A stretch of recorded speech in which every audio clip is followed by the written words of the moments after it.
제가 나눌 말씀의 제목은 신앙의 원형은 무엇인가입니다.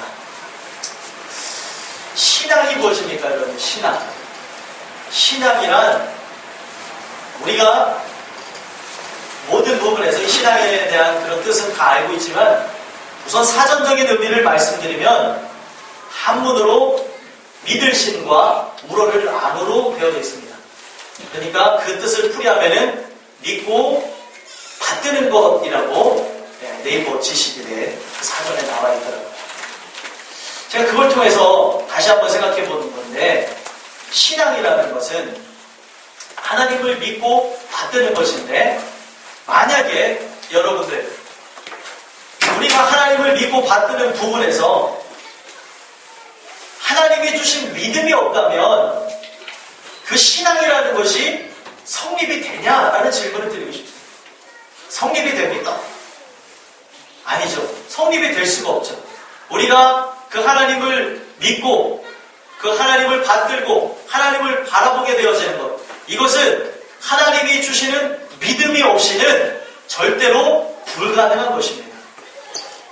만약에 우리가 어떤 특정한 종교를 내가 선택해서 내가 그 종교에서 주는 그 여러 가지 그 메시지를 가지고 내 자신을 수양하는 것이면 상관이 없지만, 아무것도 모르는 인간이 하나님을 알게 되어지고 아무것도 모르는 인간이 보이지 않는 하나님을 믿는다는 것은 하나님이 주는 신앙, 하나님이 주는 그 믿음이 아니고서는 불가능하다는 거예요.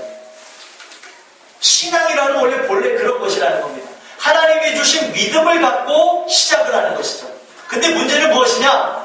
오늘날 많은 사람들이 하나님이 주신 믿음을 갖고 나가고 있지 않다는 거예요. 분명 제가 자주 인용하는 말씀이지만 에베소서 2장 8절에 분명히 명시되어져 있습니다. 너희가 그 은혜에 의하여 믿음으로 말미암아 구원을 얻으나니 이것은 너희에게서 난 것이 아니고 하나님의 선물이라. 하나님의 선물이라고 나와 있습니다. 하나님의 선물. 믿음이라는 것은 원초적으로 하나님이 주신 선물이라고 성경에 명시되어져 있습니다. 내가 그 믿음을 갖고 살아가는 것이 신앙생활이 되는 것이고, 그것이 와야 우리는 믿음 생활을 한다, 신앙이 있다고 얘기하는 것입니다. 그러나 오늘날은 지금 예배에 참석하고 내가 기도를 몇 시간 하고 금식을 몇 번 하고 하는 것이 신앙의 척도, 기준이 되어졌는데, 사실 신앙의 기준은 그런 것은 아니에요. 물론 진짜 하나님이 주신 신앙이 있는 분들, 하나님이 주신 믿음이 있는 분들은 당연히 기도도 많이 하시겠고 예배에 참석도 많이 하겠지만, 우리가 그냥 그 예배 아래 그 사람들이 앉아있고 그 기도 시간에 있고 말씀 시간에 있다고 하는 그것으로 진짜 신앙이 있다고 얘기할 수는 없다는 것이에요. 반드시 우리 안에 믿음이 있어야 우리는 신앙인이라고 얘기할 수 있는 것입니다. 그렇다면 신앙은 하늘로부터 오는 믿음이 있어야 되는 것이라면 신앙의 원형은 무엇입니까? 본래 형태. 오늘날은 좀 신앙이 막 변질이 되어져 있습니다. 그 주신 그 믿음이 변질되어졌는데 원형은 그대로입니다. 그냥 원형이라는 그 사전적인 의미는 본래의 틀, 본질이라는 거죠. 신앙의 본질은 무엇이에요, 여러분? 제가 다 이미 말씀드렸는데 신앙의 본질은 무엇입니까? 믿음입니다. 믿음. 하나님이 주신 믿음을 갖고 나가는 것이 신앙의 본질, 신앙의 원형이라는 것이에요. 근데 오늘날 많은 사람들이 신앙이 있다고 하면서 본질적인 것에는 관심이 없고 비본질적인 것에 관심이 있습니다. 믿음이 있는 사람은 그 하나님으로 인하여서 살아가는 것입니다. 근데 비본질적인 것에 관심이 있다는 건 무엇이냐면 그 하나님이 주시는 복에 관심이 있는 사람, 주시는 여러 가지의 그 평안함, 형통을 원하는 것, 그게 비본질적인 거거든요. 본질은 무엇입니까? 우리의 삶이 아름답지 못해도 늘 그분으로 인하여서 살아가는 게 신앙의 본질, 믿음이 있는 사람이라는 거예요. 성경은 믿음에 대해서 얘기하고 있지, 우리의 어떻게 보면은 살아가는 그 인생에 여러 가지 베풀어질 그런 일들에 대해서 세상적으로 우리가 명예를 쌓고 또 지식이 충만해져가고 위로 올라가고 또 성공하는 그런 삶에 대해서 관심을 있지 않다는 것입니다. 여러분들과 저는 오직 그 믿음, 신앙의 본질인 믿음이 내 안에 있는가 없는가를 살펴보시는 여러분들이 되셔서 이 시간에 우리가 예배드리는 이 예배가 참된 예배로서 하나님께 영광 돌리는데 부족함 없게 되길 간절히 소망합니다. 여기 지금 세대를 초월해서 예배를 드리고 있어요. 우리 학생들도 예배를 드리고 지금 노년에 이르신 분들도 예배를 드리는데 제일 중요한 신앙의 본질, 하나님이 주신 믿음이 내 안에 없다면 이 예배는 그 의미가 없어집니다. 제가 이 예배에 대해서 우리가 드린 예배가 참된 예배가 되기 위해서는 하나님이 주신 그 은혜의 복음이 와야 된다. 제가 금요일날 설교를 했는데 그러지 않고서는 그냥 우리는 율법에 의해서 형식에 맞춰 예배를 드리는 것밖에 안 된다는 거예요. 모든 부분은 하나님이 역사하셔야 됩니다. 아멘이십니까? 그래서 정말 중요한 것도 아까 성만찬 예식을 했지만 거기에 하나님이 함께 하시지 않으면 이 성찬을 대할 때에 그냥 여러분들 포도주를 입에 대면서도 이런 거예요. 오늘 포도주를 오늘 물을 덜 탔는데 덜 탔네. 오늘은 포도주스를 갖고 나온다. 이런 생각으로 받는다는 거예요. 무슨 얘기인지 아시죠? 오늘은 빵이 좀 부드럽네. 이런 아주 기본적이고 육체적인 그런 생각이 우리에게 올 수 있다는 겁니다. 그러나 거기에 하나님이 역사하시면 이 빵이 여러분들 카스테라를 제가 여기에다가 올려놓든 아니면 아주 뻑뻑한 여기에다 빵을 올려놓든 여러분들이 입에 넘어가는 순간 하나님이 역사하시니까 이 그냥 넘어가는 이 빵이 주님의 살처럼 느껴지면서 눈물이 날 수도 있고요.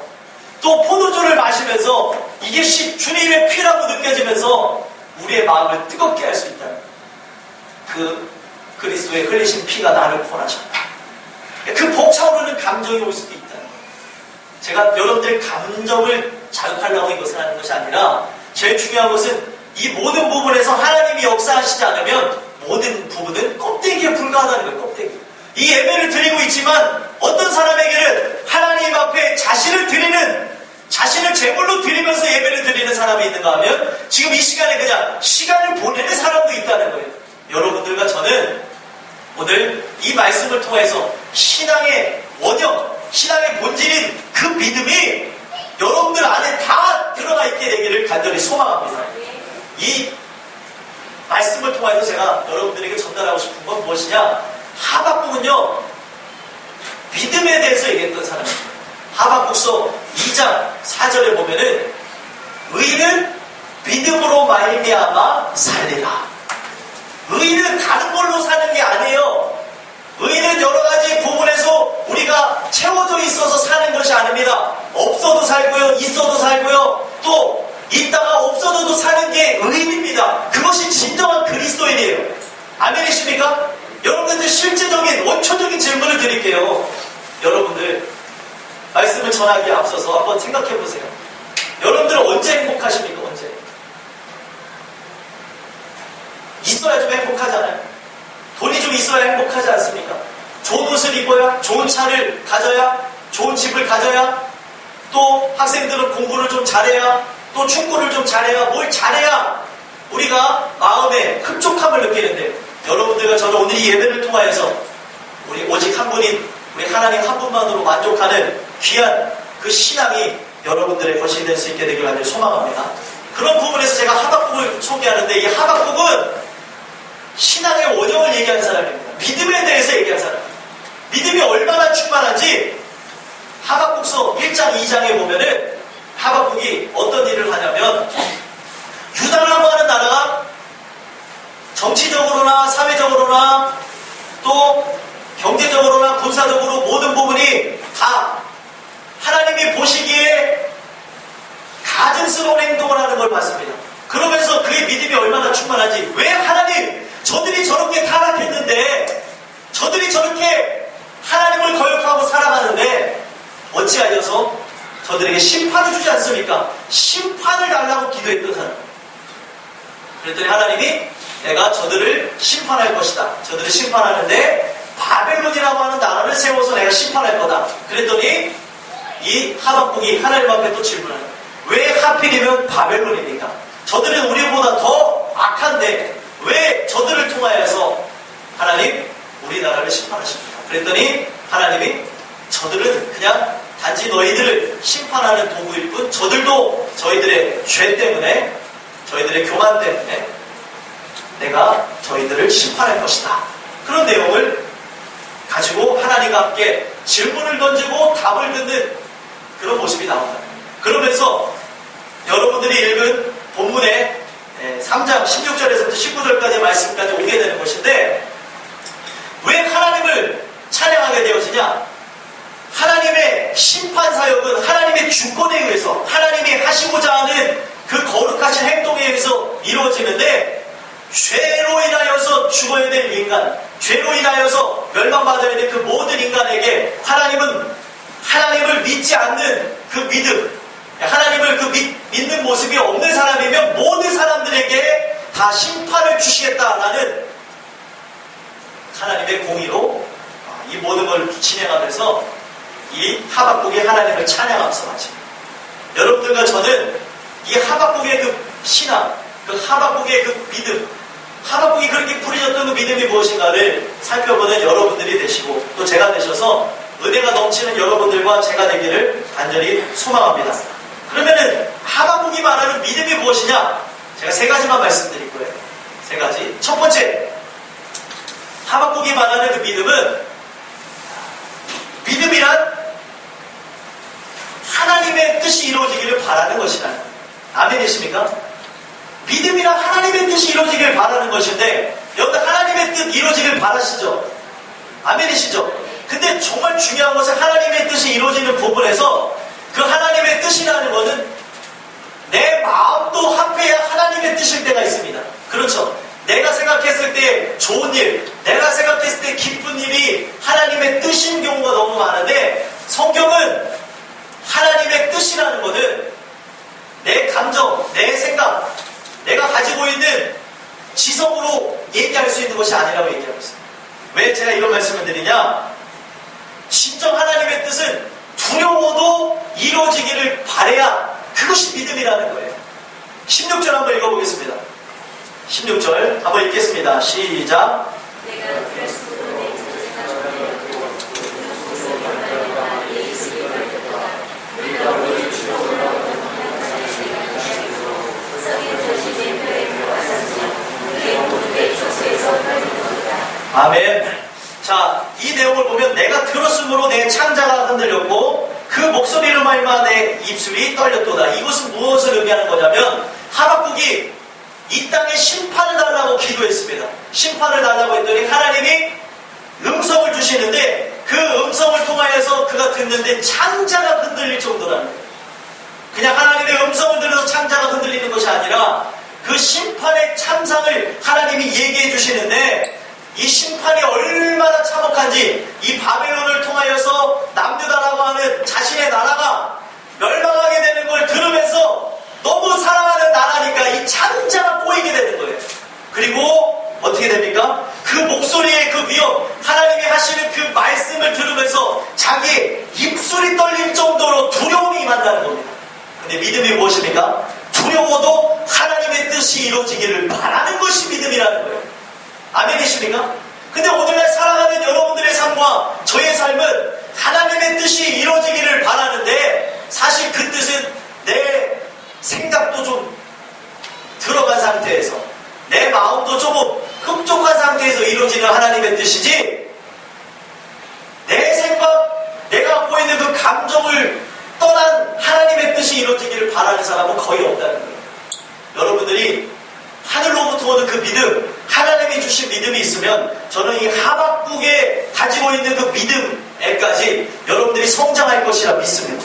두려워도 하나님의 뜻이면 정말 그 떨림이 있는데도 그것이 이루어지기를 소망하는 그 모습이 바로 믿음이라는 거예요. 우리를 치러 올라오는 환난날을 내가 기다림으로. 자, 16절 중반에 보십시오. 우리를 치러 올라오는 환난날을 내가 기다림으로 뭐라고 나와 있습니까? 썩이는 것이 내 뼈에 들어왔으며 내 몸은 내 초소에서 떨리는도다. 그들이 쳐들어올 나를 기다리는데 두려움이 임하는 거예요. 솔직하게. 그들이 바벨론이라고 하는 나라가 쳐들어와서 남유다를 완전 초토화시킬 거를 생각하니까 자신의 뼈가 썩어 들어가는 것 같은 그런 마음이 든다는 것이죠. 몸이 막 덜덜덜 떨리는. 여러분들은 어떻습니까? 제가 이 설교를 가지고 1년 전인가 했었던 것 같은데 그때랑은 또 다른 것 같아요. 오늘 우리가 이 말씀을 통해서 정말 우리가 이 정도의 신앙을 갖고 있는가? 하늘로부터 온 믿음이 과연 나에게 있는가? 만약 내게 그 주신 그 믿음이 있다면 나는 왜 하박국처럼 두려워도 하나님의 뜻이 이루어지기를 소망하지 못하는가? 우리를 점검해보고 이 말씀을 통해 우리의 심령들을 우리는 치면서 봐야 될 것입니다. 얼마나 두려워요. 쉽게 얘기하면 전쟁, 우리 한국 땅에 일어날 전쟁을 바라는 거죠. 우리가 이 죄악이 막 만연해 도덕적으로 부패하고 타락한 그런 모습들, 지금 동성애가 합법화되어지냐 안 되냐 이거 갖고 성소수자라고 하는 그 사람들이 막 나가서 데모하고 있잖아요. 말도 안 되는 일이죠. 성경에 그렇게 남색하는 자들, 남자가 남자를 좋아하고 여자가 여자를 좋아하는 이 사람들은 돌로 쳐서 죽여도 무관하다고 얘기하고 있어요. 진짜 돌로 쳐 죽이라는 게 아니라 하나님이 그걸 싫어하신다는 거예요. 왜요? 하나님이 정해놓은 남자와 여자가 만나서 한 몸이 되는 그거를 인간의 뜻으로 인간이 갖고 있는 생각으로 순리를 바꿔버리니까 하나님이 그것을 가증스럽다 여기고 심판하시겠다는 거예요. 우리 대한민국에 제가 교수님의 성함까지는 기억을 못하지만 어떤 교수님이 중요한 논문 하나 발표했습니다. 어떤 논문이냐? 동성애는 선천적인 게 아니고 후천적이다. 이 동성을 사랑하는 마음을 갖는 게 후천적이라는 겁니다. 여러 가지 상황에 의해서, 환경에 의해서 자신이 자라가는 그 처지와 또 그 여러 가지 일들로 인하여서 상처나 또 정신적인 충격이나 이런 걸 통해서 동성을 사랑하게 되는 것이다. 그러면서 그분이 얘기한 게 뭐냐면 치료를 받으면 충분히 누구나 날 수 있습니다. 세계에 어떻게 보면은 석학들의 내어놓은 연구 결과를 뒤집는 결과죠. 왜요? 하나님이 만들어 놓은 것입니다. 하나님이 만든 법칙인데 하나님이 태어날 때부터 저주받은 영혼으로 태어나게 하시겠습니까? 어떻게 보면 그 부분을 놓고도 기도해야겠죠. 제가 아는 사람 중에도 아주 가까운 사람에도 동성을 좋아했던 사람이 있었어요. 근데 그걸 놓고 오랜 시간 기도하더니 지금은 잘 살고 있는 걸 봅니다. 근데 여러분들 보셔야 될 게 무엇이냐면 이거는 어떤 여러 가지에 의해서 바뀌어진 것입니다. 이 죄로 물들게 되어지고 상처에 의해서 정신적으로 가해진 그 충격이 본래 생각 같는 거를 반대로 갖게 만들어버리는 거죠. 지금 이런 것이 예전에는 이상하다, 잘못됐다고 했던 시대인데 지금은 그럴 수 있다, 이해해야 된다, 포용해야 된다. 물론 포용을 한다면 그들이 치료받는 것으로 포용해야죠. 그냥 그들을 인정하는 것.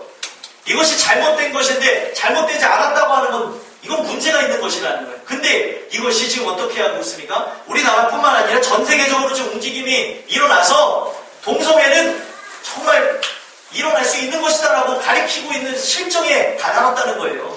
이것만 봐도 알 수 있는 게 무엇입니까? 곧 있으면 심판이 이르게 된다. 이 땅에는 이제 소망이 없습니다. 저 하늘에 소망을 두셔야 돼요. 이 모습만 봐도요. 하나님이 심판했던 장소에 일어났던 현상 중에 하나는 동성애였습니다. 그 동성애가 아주 만연하게 일어나는 그 모습이 어디 나옵니까? 창세기에 소돔과 고모라 땅에 나오잖아요.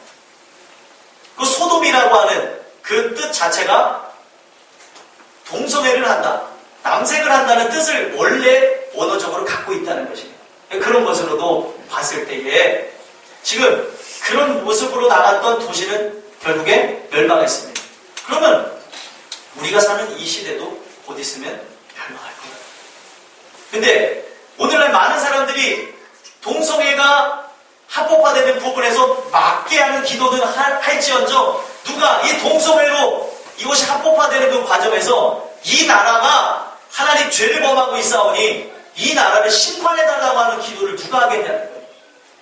자, 이거를 오해하지 말고 들으셔야 되는 게 선지자들은 누구보다도 나라의 애국심이 강했던 사람입니다. 근데 그 나라를 그렇게 사랑하는 사람이 나라의 멸망을 달라고 한다면 그 죄악이 얼마나 컸냐는 거예요. 심판의 유보가 중요한 게 아닙니다. 심판이 뒤로 밀려가는 게 중요한 것이 아니고 오늘 우리가 이 죄로 인해서 멸망받을 백성인 걸 모든 사람이 깨달아 지는 것이 중요한 것이죠. 자꾸 피하게 해달라만 기도하는 것이 등산은 아니라는 거예요. 오늘 우리가 하박국과 같은 신앙이 있다면 이제는 우리가 믿음이 넘쳐나는 사람들이라면 어디까지 이르게 되어야 되냐? 여러분들의 남편과 아내와 자녀와 여러분들이 사랑하는 이들이 잘못된 길을 가고 있다면 하나님 뜻대로 해 주시옵소서. 그렇게까지 기도하는 믿음이 있어야 된다는 겁니다. 잔인하게 들리죠. 여러분들한테 질문을 던지면 이기도 못할 것 같아요. 여러분들 만약에 여러분들의 자식이 잘못된 길을 걸어가고 있습니다. 이 자녀가 다리 몽둥이라도 부러져서 하나님 앞에 돌아오게 해주세요. 이게 기도하기 쉬울 것 같아요? 어렵습니다. 근데 여러분들 하박국이 이렇게까지 기도했던 이유가 무엇입니까? 사랑하지 않아서요? 아닙니다. 더 사랑해서 그렇게 기도합니다. 이해가 되십니까? 왜 더 사랑해서라는 말을 제가 썼느냐? 여러분들 이 말씀을 통해서 보면은 이 하박국의 심정이 잘 드러나 있는데 하박국은 너무나 이스라엘 민족을 사랑했어요. 남유다 그 민족을 너무나 사랑했기 때문에 그가 바라봤던 것은 이 세상의 생명이 아닙니다. 이 세상에서 살아가는 목숨의 날이 길고 짧음이 아닙니다. 그가 바라봤던 건 영생이었어요. 영생. 우리가 영생하는 자의 그 관점에서 구원을 받고 천국 가는 그런 부분에서 이 죄 하나 때문에 이 죄로 인하여서 내가 하나님을 거역하게 되고 잘못된 길을 걸어간다면 이 죄로 인해 심판을 받을지언정 이걸로 회개하고 천국 가는 게 낫다는 거예요. 예수님이 하신 말씀을 잘 기억해 보십시오. 예수님이 뭐라고 얘기했습니까? 내가 만약에 내 백체 중에 죄를 범하면 이거를 내 눈을 빼버려서라도 차라리 천국에 가는 게 낫다고 얘기하셨습니다. 지옥에 안 가는 게 낫다고 얘기하셨어요. 무슨 말 이해가 되십니까? 그렇다고 해서 오늘부로 이 시간부로 막 여러분들 손을 찢고 막 눈을 어떻게 해야 하시는 그런 얘기가 아니라 지금 예수님의 말씀대로라면 그만큼의 결단이 있어야 된다는 거예요. 손을 잘라버릴 만큼, 다리를 절단할 만큼, 눈을 뽑아버릴 만한 그런 결단. 인간은 할 수 없는 결단입니다. 하나님이 주셔야 되는 거죠. 내 생각, 내 의지를 바꾸셔야 이 모든 것이 가능한 것인데 이런 부분들이 사람들이 이루어지고 있지 않습니다. 나는 하나님이 주신 은혜로 나아가고 있는데 내 사랑하는 자들이 오늘도 이 죄 하나, 그를 올가매는 것. 어떤 사람에게는 친구가 될 수도 있고 어떤 사람에게는 돈이 될 수도 있고 어떤 사람에게는 술이 될 수도 있고 어떤 사람에게는 담배가 될 수도 있고 어떤 사람에게는 음란죄를 범하는 것, 어떤 사람에게는 그 여러 가지 말로 할 수 있는 게 아닙니다. 다 모든 사람들에게 공통적으로 나와 있는 거죠. 그것 하다가 저 천국에 들어가는 데서 여러 가지 부분에서 내 발목을 잡고 있다면 하나님의 말씀은 무엇입니까? 심판을 받아서 그거를 깨닫고 회개하고 그 회개하는 과정 속에서 내가 하나님의 징계로 인하여서 때로는 몸에 어디에 불편함이 생겨나고 문제가 생길지라도 천국 가는 게 낫다는 거예요. 그렇습니까? 안 그렇습니까? 이해가 되세요? 네? 이해가 되세요? 우리 학생들? 천국 가는 게 나아요? 아니면 지옥 가는 게 나아요? 천국 가는 게 낫죠. 천국을 가는 데 있어서 만약에 그냥 제가 솔직하게 그렇다는 게 아니라 여러분들 다리가 부러지는 거 하나만으로 천국 갈 수 있다면 다리 부러질 거야, 안 부러질 거야? 안 부러지고 지옥 갈래? 만약에 안 부러지고 지옥 가고 만약에 부러지고 천국 간다면 뭘 선택하겠냐? 친구들 고민하면서 차라리 그냥 안 부러지고 지옥 갈까? 아니, 잘 생각해보세요. 영원히 사는 건데 이 세상에서의 고통, 이 세상에서의 그 환난은 잠깐입니다. 여러분들이 영생을 얻는다면 무엇을 선택하겠냐는 거예요. 고민해야 될 필요가 있는 거예요? 고민할 필요가 없는 거잖아요. 그렇죠? 우리 하박국의 신앙은, 하박국의 믿음은 거기까지 올라가 있는 거예요. 내 자녀가 잘못된 길을 가는데 정말 그렇게 기도하기 어렵지만 하나님, 저 자녀가 잘못된 길을 걸어가고 있습니다. 하나님, 제가 그렇게 기도하는 부분에서는 인간적으로 마음이 아프지만 저를 하나님 사랑으로 다스려 주시고 하나님이 만져주셔서 하나님 앞에 돌아와 줄 수 있도록 인도해 주세요. 이것이 진짜 믿음이라는 거예요. 믿음. 여러분들과 저는 아직 마음의 준비가 잘 안 되어 있는 것 같아요. 주신 이 말씀을 통하여서 그러한 믿음까지 자라나게 해달라고 기도하는 여러분들과 제가 되기를 간절히 소망합니다. 자, 두 번째, 하박국의 믿음을 통하여서 우리가 볼 수 있는 게 무엇이냐면, 믿음이란 하나님 한 분만으로 만족하는 거예요. 아멘이십니까? 여러분, 하나님 한 분만으로 만족하십니까? 만족하세요? 네, 제가 눈을 보면서 질문, 만족하세요? 네, 만족 못하니까 지금 자는 친구들 있잖아요. 자는 친구도 있고. 네, 만족하시냐고요? 정말 만족하십니까? 아닌 것 같은데. 제가 하박국을 통해서 말씀을 드리면, 하박국에 나와져 있는 그 고백 17절 한번 보세요. 17절에 계속 반복되는 게 무엇입니까? 한번 읽어보겠습니다. 읽겠습니다. 시작.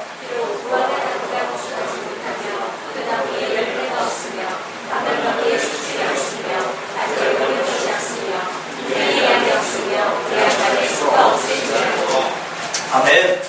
자, 하박국이 고백하는 내용을 통해서 계속 반복되는 내용이 뭐예요? 없다는 거예요. 없으며, 자 보세요. 없으며 몇 번 나와요? 한번 세보세요. 피곤한 분들이 있으니까 한번 세보시게. 없으며 몇 번 나옵니까? 5번이죠? 5번? 네. 못하며까지 하면은 6번입니다. 자, 이걸 통해서 우리가 알 수 있는 게 무엇이냐? 없을지라도, 자, 비록 없을지라도, 비록으로 시작해서 마지막은 없을지라도도 끝나잖아요. 그럼 여러분들에게 동일하게 적용해보세요. 적용해보세요. 비록 뭐뭐가 없을지라도 하나님 한 분만으로 만족하냐는 거예요. 우리는 하나님 한 분만으로 만족합니다. 아멘. 하지만 그래도 하나님, 근데 이것 좀 해주셔야 되는 거 아니에요? 근데 이것도 좀 필요하지 않나요? 솔직히 그런 게 마음에 남아있다는 거예요. 근데 하박국은 지금 전쟁의 참상으로 인해서 보십시오. 6.25 때 계셨던 분이 여기 계시니까. 근데 6.25 때는 먹을 것도 정해져 있지 않고요. 입을 것도 정해져 있지 않고 마실 것도 정해져 있지 않습니다. 앞날이 불투명해요. 그러다 보니까 이산가족이 생겨나기도 하고 그렇다는 얘기를 들었어요. 그 얘기를 들어보니까 우리 저기 신우철 권사님도 그때에 6.25 피난을 가시면서 누나랑 헤어지셨는데 지금도 얼굴을 못 보셨대요. 그때. 저번에도 한번 만날 기회가 있었는데 또 이렇게 여러 가지 일들로 못 만나셨다는 얘기를 하는데, 여러분, 전쟁의 참상은 무엇이냐? 가족하고도 생이별하고, 그리고 전쟁의 참상은 뭡니까? 먹을 것도 없어요. 포탄이 막 떨어지고 여러 가지 일들로 인하여서 여러분들 막 생각해보십시오. 총이 막 난무하고 포탄이 떨어지고. 옛날의 전쟁은 불을 쏘고 칼을 하고 화살을 쐈지만 요즘의 전쟁은 무엇입니까? 뭐 생화학전이다, 이거는 말할 것도 없고 막 불로 쏴 한번 팍 터뜨리면 끝나잖아요. 그럼 뭐가 남겠냐는 거예요. 지금 그 참상을 예상하면서 하나님을, 내가 만약에 그런 일들이 있을지라도, 지금 현재뿐만 아니라 미래에 이런 일들이 내 앞에 닥칠지라도, 모든 것이 다 없어질지라도 하나님 한 분만으로 만족하겠습니다. 이것이 바로 하박국의 신앙이었고, 오늘날 우리가 고백해야 될 믿음이라는 거예요. 믿음. 그 믿음 누가 주셨습니까? 하나님이 주셨어요. 하나님이. 근데 오늘날 우리의 믿음은 이러한 것에 관심이 없다니까요.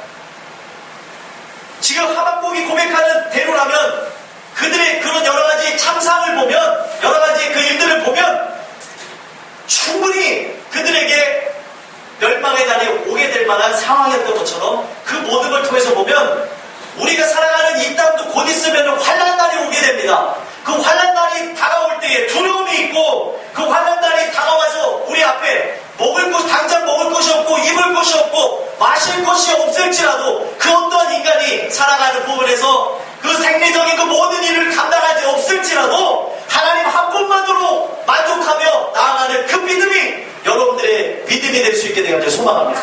이게 바로 믿음이라는 거예요. 믿음. 아멘이십니까? 근데 우리가 성경을 정말 하나님 말씀 그대로 믿으면 하나님이 먹이신대요? 안 먹이신대요? 먹이신대요. 입히신대요? 안 입히신대요? 입히신대요. 안 마시게 하신답니까? 마신다게 하신답니까? 마시게 하신다는데 오늘 우리는 자꾸 걱정해요. 네? 저기 지금 50대 되신 분들, 40대 후반에서 50대 되신 분들 잘 생각하세요. 60대 이후로 생각하지 마세요. 네? 그때 우리가 어떻게 나아가야 되나, 내 노후는 어떻게 될까? 지금 걱정할 일이 아닙니다, 여러분. 우리에게 아직 내일이 오지 않았어요. 오늘 하루 주신 그 은혜를 갖고 감사하며 나가야 되는데, 오늘 우리는 저 멀리를 기억하면서 저 멀리까지 막, 왜 굳이 하지 않아도 될 거를 지금 이 자리를 끌고 와서 고민하고, 왜 그거를 또 생각하다가 우리 교회는 없겠지만 우울증에 빠지시는 분들이 왜 생깁니까? 생각하지 않을 걸 생각하지 않게 되는 은혜가 있게 되게 하길 소망합니다. 그냥 오늘 하루에 살아가는 거에 감사하며 살아가세요. 아멘이십니까? 오늘 그 생명 주신 그 하나님 얼마나 감사합니까? 또 내일 허락하시면 또 내일 주시면 또 감사하며 살아가는 거예요. 또 미래 혹여나 그 부분에서 내가 미래를 주실 것도 생각하지만 안 주실지라도 미래 내가 생각하는 1년이 내 앞에 없을지라도 감사하는 믿음이 여러분들의 것이 되길 간절히 소망합니다. 어떻게 그걸 장담할 수 있어요? 없을지라도 여러분들이 이 하박국이 고백했던 그대로 내 앞에 모든 것이 없을지라도 주님 한 분만으로 만족하는 여러분들과 제가 되길 간절히 소망합니다. 이것이 믿음이에요. 이것이 믿음. 아멘이십니까? 네, 제 눈을 피하지 마시고 아멘이십니까? 네, 이것이 믿음이라는 거예요. 우리 학생들, 자, 이것이 믿음이에요. 믿음. 우리가 갖는 믿음하고 하나님이 주시는 믿음하고 레벨 자체가 틀린 겁니다. 우리가 주는 믿음은 조그만 거로 팍 하고 이리로 갑니다. 좀 이러면 오지 하나님 나를 이렇게 하십니까? 하면서 이리 가고 저리 가는 게 우리의 믿음이지만, 우리의 결단이지만, 하나님이 주신 믿음은 변치 않습니다. 아멘이십니까? 때로는 연약해질지라도 하나님이 다시 하나님이 일으켜 주시는 게 하나님이 주신 믿음이라요. 여러분들이 세월이 지나면 지날수록 이 하박국이 가진 그 믿음, 하박국을 닮아가는 게 아니에요. 하박국이 준 그 믿음은 누가 준 것입니까? 하나님이 주신 것이기에 하박국이 점점 세월이 지나갈수록 가졌던 이 신앙과 이 믿음은 하나님을 닮아간 증거라는 것입니다. 여러분들에게도 하나님이 주신 씨앗, 그 믿음이 여러분들 안에 심겨졌으면 이러한 열매로서 여러가지 상황 속에서 없을지라도 감사하는 여러분들과 제가 되기를 간절히 소망합니다. 있어서 하는 건 누구나 다해요. 없을 때에 비로소 우리가 하나님을 얼마나 의지하고 나가는지를 보게 됩니다. 이것을 하나님께서 이스라엘 백성들을 훈련하시기 원하고자 하나님께서는 광야로 이끌어 가신 거예요. 광야는 있습니까? 없습니까? 없어요. 아무것도. 거기서 하나님을 의지하는 훈련을 한 거예요. 여러분들도 마찬가지입니다. 인생을 편하라고만 바라보지 마시고 험난한 길을 인도하신 그 하나님을 여러분들이 기쁨으로 나아갈 때에 그곳에서 하나님이 주시는 놀라운 은혜가 여러분들 앞에 입혀질 것이라 믿습니다. 신명기 8장에 보게 되면 광야에서 주신 하나님의 은혜가 있어요. 그 은혜는 없는 가운데 주신 은혜입니다. 없다 보니까 옷을 사 입을 수 있어요? 광야에 옷이 팝니까? 중간에 가다 보면 여기 오아시스에서 뭘 팔아요? 안 팔아요. 아무것도 없어요. 그런데 하나님이 주신 은혜는 상상을 초월했습니다. 어떤 은혜였어요? 옷이 헤어지지 않는 은혜를 주셨어요. 신발이 끊어지지 않는 은혜를 주셨습니다. 보통 신발 신으면 아무리 길게 신어도 10년 못 신잖아요. 그렇죠? 근데 거기서 하나님이 주신 은혜로 인하여서 나갔던 사람들은 신발이 40년 동안에도 헤어지지 않았습니다. 엄청난 은혜를 주셨다. 너무 은혜에 젖어 사니까 나중에 그들이 불평불만하며 원망하는 그런 모습도 있었지만 그 은혜를 우리가 생각하며 우리의 살아가는 삶 속에 없을지라도, 비록 없을지라도 여호와로 말미암아 즐거워하며 나의 구원의 하나님으로 말미암아 기뻐하리로다. 이것이 여러분들의 신앙 고백이 될 수 있게 되기를 소망합니다. 자, 끝으로 세 번째입니다. 마지막인데 이 하박국의 신앙을 보십시오. 하박국의 신앙. 하박국의 믿음을 통해서 보니까 믿음은 무엇이냐? 믿음이란 하나님을 찬양하는 거예요. 아멘이십니까? 근데 여러분들 찬양하는 거, 여러분 찬양하는 삶을 한번 생각해보세요. 여러분 찬양이 입에 나오십니까? 입에서? 나오세요? 근데 그 찬양이 언제 나오시죠? 즐거울 때 나오죠. 이게 정답이 즐거울 때 나와요. 즐거울 때는 주와 같이 길 가는 것 즐거운 일 아닌가 이렇게 나오지만 보세요. 조금만 어려워보세요. 주와 같이 길 가는 것도 온데간데 싹 사라집니다. 진짜 믿음이란 무엇입니까? 감사할 수 없을 때 감사하는 게 진짜 믿음이라는 거예요. 감사할 수 없을 때 감사하는 게 정말 믿음이요. 그게 진짜 찬양입니다. 아멘입니까? 감사할 때 감사하는 거 누구나 할 수 있는 거 아니에요? 좋을 때 감사하는 거 누구나 할 수 있는 거 아닙니까? 제가 딱 보니까 지금 예배를 저 중에서 재용이가 제일 잘 드리고 있어요. 재용이가 예배를 잘 드리고 있어요. 눈을 쬐끄맣게 떴지만 계속 저를 집중해서 보고 있기 때문에 열심히 드리니까 만약에 제가 예배 끝나고 나서 재영이한테 도수상품권을 줬어요. 좋아요, 안 좋아요? 감사하죠? 네.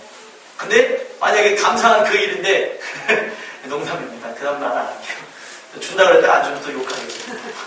네. 우리 감사할 만한 상황에서 다 감사한다니까요, 누구나.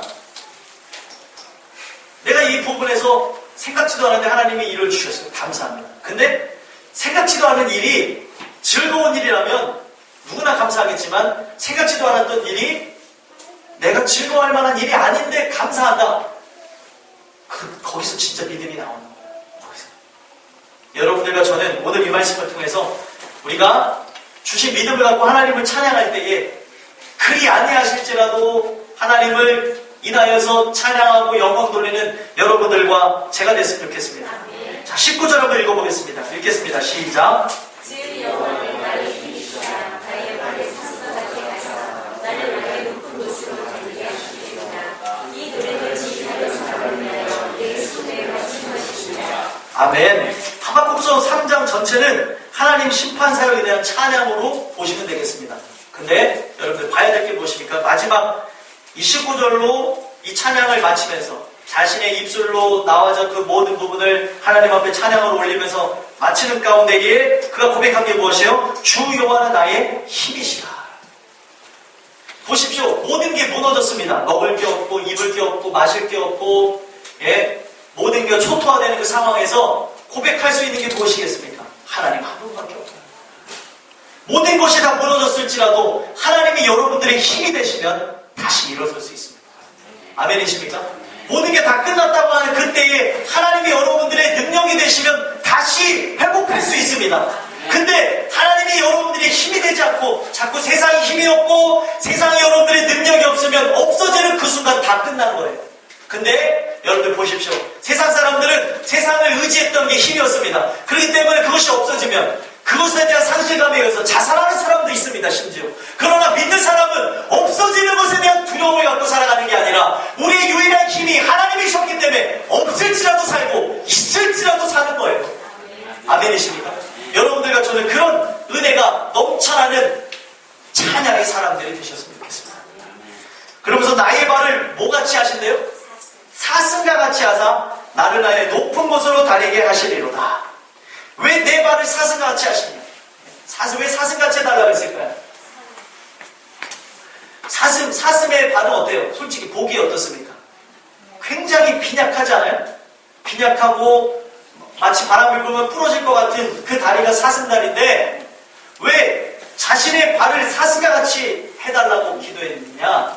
다른 의미가 아닙니다. 보여지는 것은 이 다리가 연약해져 보이고 보여지는 부분에서는 사람들이 봤을 때 볼품없는 다리가 됐을지라도 그 사슴과 같은 그 발은, 사슴의 발은 무엇이냐? 높은 곳을 다니기에 유리한 발이 되어진다는 거죠. 사슴을 잡아먹는 일이나 여러 가지 짐승의 그 위험으로부터 도망갈 수 있는 발로 바꿔지게 해달라는 것이죠. 사람들이 봤을 때는 볼품이 없지만 이 사슴의 다리는 그 들짐승들을 피해서 높은 곳으로 도망가는 데 최적화되어져 있다는 거예요. 우리나라에도 그냥 일반 사슴 말고 사냥이라고 있습니다. 사냥. 이제는 거의 다 멸종이 됐는데 지리산 키스가 아직도 살고 있대요. 얘네들이 몇 미터까지 살할 수 있냐? 3,000미터까지 살 수 있다고 하는데 얘네들은 절벽을 막 뛰어다닙니다. 막 날아다녀요. 상상을 초월합니다. 탁탁탁탁 이렇게 올라갑니다. 그 이유가 무엇이냐? 아주 가난한 다리를 갖고 있지만 그 발끝과 다리가 다르다는 것이죠. 그것에 최적화되어 있다 보니까 그 들짐승들, 산짐승들이 잡아먹으려고 잡지는 못한다는 겁니다. 마찬가지입니다. 원수마귀가 여러분들을 잡아먹으려고 그러고 원수마귀가 여러분들을 해하려고 해도 여러분들의 인생의 진정한 약함이 강함 되시는 걸 고백하셨습니다. 약할 때 강함 대신에 나의 보배가 되신 주 나의 모든 것. 내가 약한 것으로 인하여서 하나님을 더 찾을 수 있게 되어지는 것입니다. 우리의 펼쳐진 그 상황, 아무것도 없는 그 상황이 누구는 저주라고 그러고 누구는 심판이라고 할지라도 믿는 자에게 아무것도 없는 상황이란 무엇입니까? 하나님이 없는 부분에서 무에서 유를 창조하셨던 그 하나님의 모습 그대로 없는 부분에서 먹게도 하시고 입게도 하시고 마시게도 하시는 그 축복을 주시겠다는 거예요. 제가 이 드리는 이 말씀이 여러분들 너무 높은 것 같습니까? 하나님이 주신 믿음은 우리를 이렇게까지 성장케 하시는 걸 믿으셨으면 좋겠습니다. 믿음은 우리가 인생에 그냥 육체적인 걸 바라는 것들을 이루어지는 게 믿음이 아닙니다.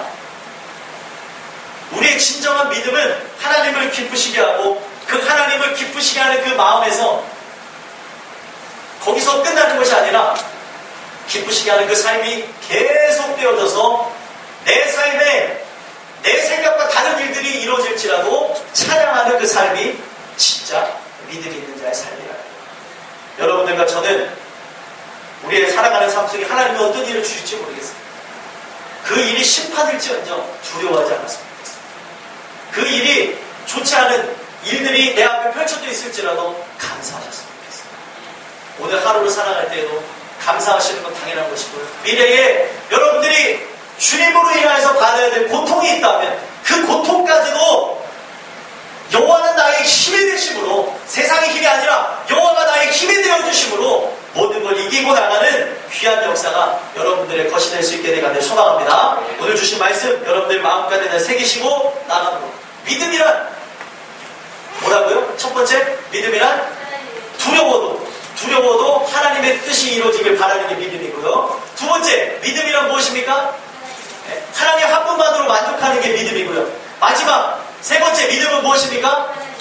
하나님을 찬양하는 것. 언제요? 어려울 때, 힘들 때든 눈물 질 때든 어떠한 환경 속에도 찬양하는 게 바로 믿음입니다. 이 믿음은 세상의 믿음과 다릅니다. 하나님이 주신 믿음입니다. 이 믿음 여러분들에게 이미 주셨다면 이 믿음이 자라나서 하박국과 같은 그런 놀라운 신앙의 사람, 놀라운 그 믿음의 사람이 여러분들로 될 수 있게 되기를 주 예수 그리스도의 하나님을 소망합니다. 기도하겠습니다. 하나님 감사합니다. 신앙의 원형은 무엇인가 라는 말씀을 갖고 나갔는데